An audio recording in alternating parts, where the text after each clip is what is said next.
Hello everyone, welcome to Women's Corner, coming to you from Trust TV, Abuja, Nigeria. We shall be discussing issues that matter most to women. Here on Women's Corner, we aim to empower, inspire and celebrate the strength and resilience of our women folk. We shall also be having some deep conversations. I am your host, Hauwwah Gambo, saying thank you for joining us. Now, just stay tuned as we delve into the most interesting conversations on women in Nigeria, issues, topics, and narratives. Today, we'll be exploring the role of women in Nigerian politics and, of course, focus on inclusion, representation of Nigerian women, and for them to have a place at the table of decision-making. Joining me for this important conversation are two remarkable women who are making their mark in Nigerian politics. Join me in welcoming Honorable Umma Getso, the Vice Presidential candidate of the Young Progressive Congress, YPP, in the 2019 elections. Welcome, Honorable Umma Getso. Thank you very much.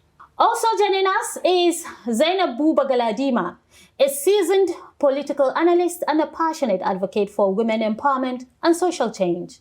Welcome, Zainab Galadima. Thank you for having us. Now, ladies, let's know about you. Who is Umma Getso?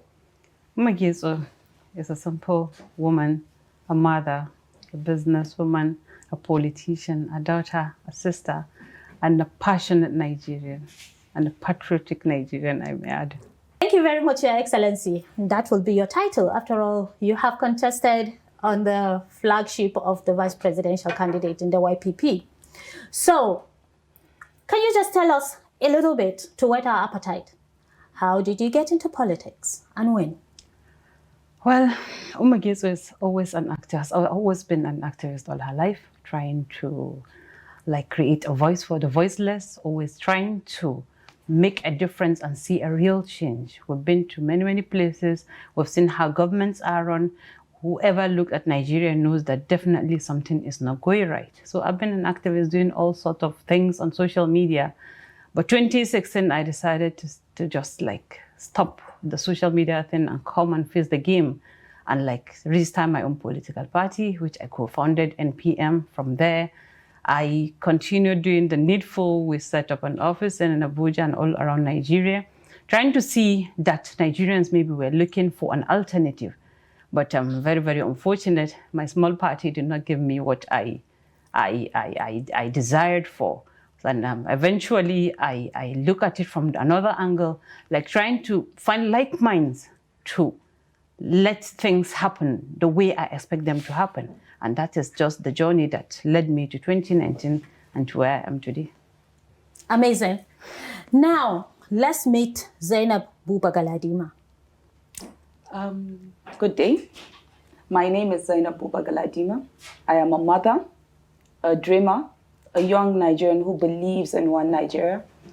I am a social change advocate and a champion for women inclusion.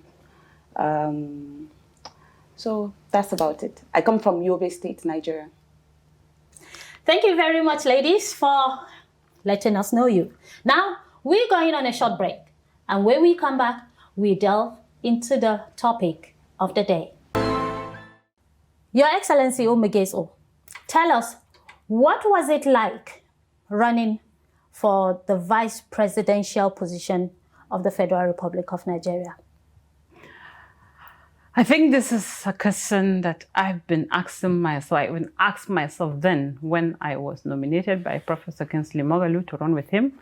And if I will refrain your question, I'll say, what is it like still being a running mate to Professor Kingsley Moghalu and still being a kind of vice presidential candidate to that whole, as a big country, the mighty black nation?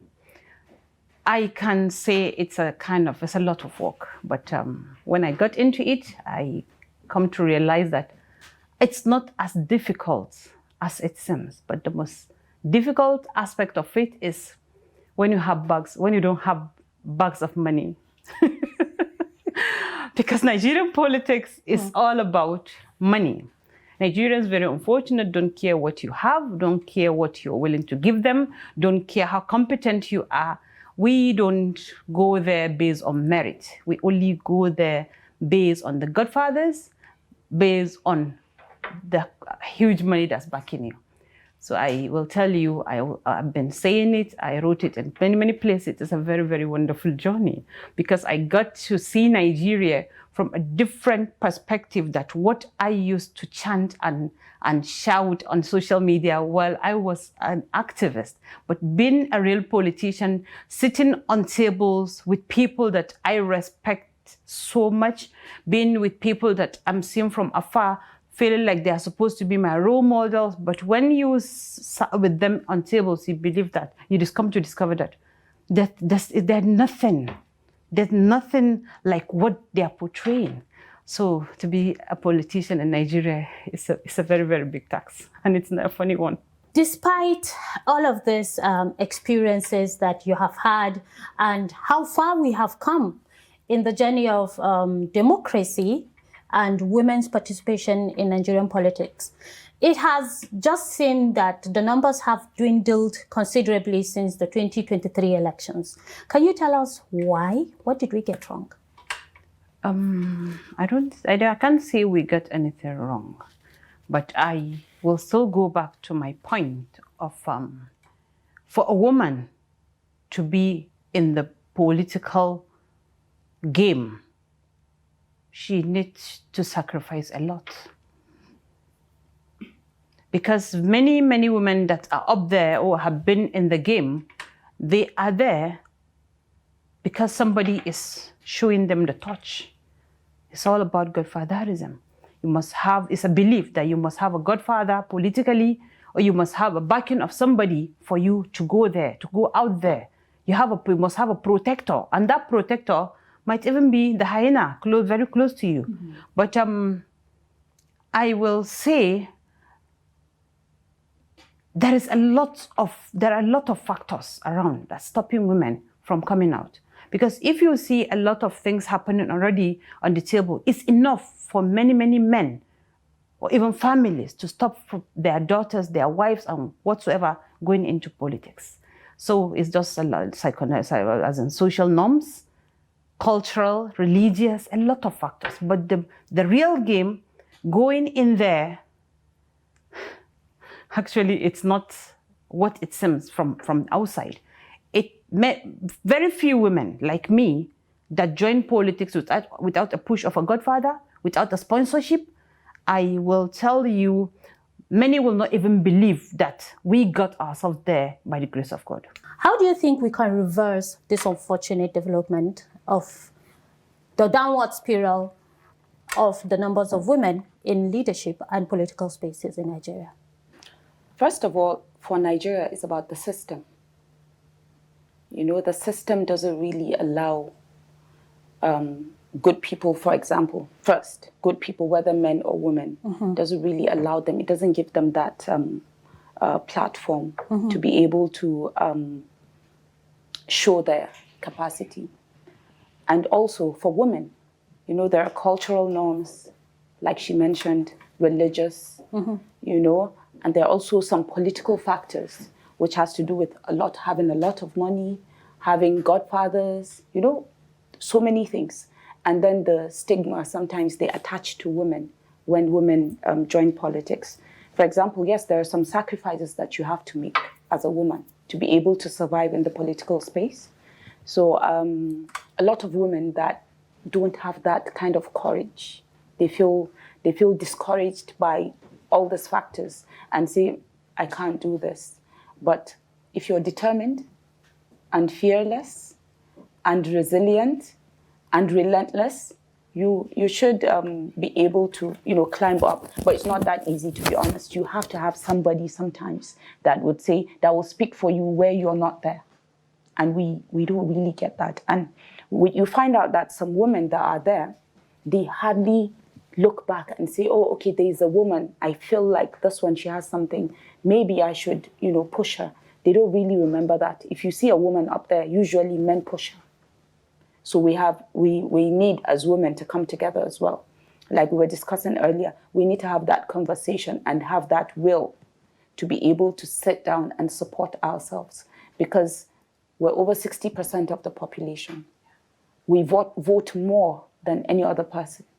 So basically we have the power, but then we lack the unity to be able to do that. So these factors really slow down women. And for example, if you have a pack of men, and then there's just one woman, obviously they will, overpower her, and she won't be able to get much unless she has to lobby, she has to do so many things that probably will go against her values or principles. So I feel like, yeah, these are issues that need to be discussed, and not just discussed, just by plain mouth.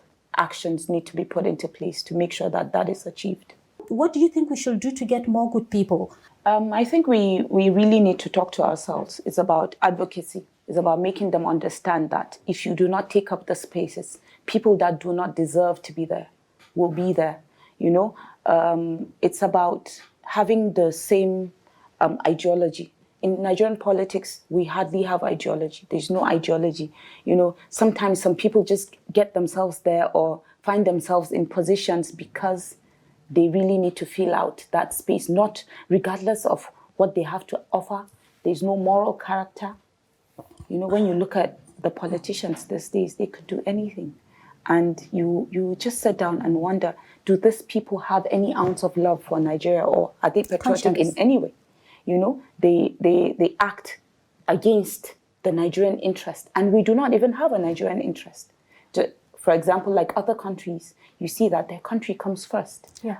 Because they have a system in place. We do not have a system in place. So for us to achieve that, we need to have, for example, a leader that has that kind of vision for the country that will fix the system. When the system is fixed, we do not need to make any other effort. Everything will fall into place. Because now if you commit a crime and there are consequences, you know that that is where you end up. But now you can do anyhow, and people will see anyhow, and there's nothing can be done.